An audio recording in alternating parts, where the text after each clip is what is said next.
de partenaires. Ainsi, devons-nous rassembler des acteurs du monde politique, économique, collectivités locales, les ONG et la société civile pour œuvrer tous ensemble vers le même but.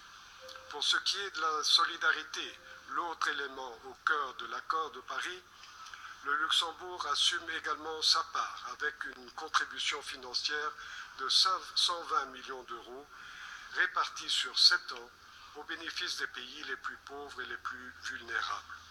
Ces fonds viendront s'ajouter à notre aide publique au développement qui s'élève à 1% du revenu national brut.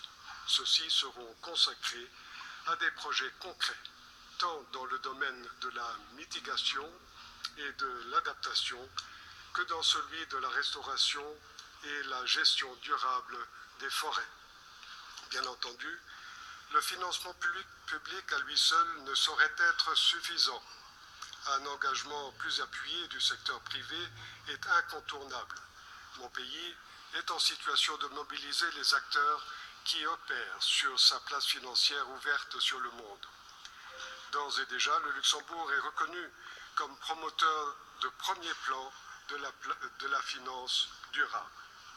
Pour ne citer que quelques initiatives concrètes, le gouvernement a créé, en partenariat avec la Banque européenne d'investissement, une plateforme de financement climatique qui vise à accroître l'effet de levier sur les investissements privés en atténuant leurs risques financiers. La Bourse de Luxembourg vient de lancer le Luxembourg Green Exchange, la première plateforme au monde entièrement dédiée aux obligations vertes.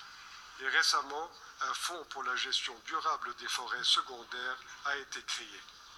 Nous avons d'ailleurs pris l'initiative d'inviter à Bonn un maximum de ces acteurs pour illustrer les efforts du Luxembourg en matière de financement climatique international et pour démontrer que le flux financier peuvent être réorientés vers un développement plus durable.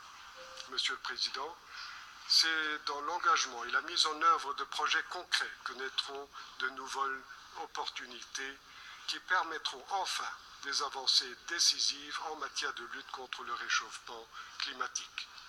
Je terminerai en appelant à la mobilisation de tous, aux organisations internationales, aux États, au secteur privé et à la société civile bien sûr.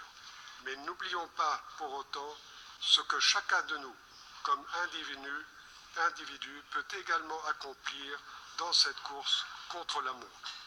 Nous devons changer nos mentalités, changer nos habitudes ou adopter de nouveaux comportements. C'est aussi par de petits gestes de tous les jours que des milliards d'individus donneront une nouvelle dimension à notre engagement commun.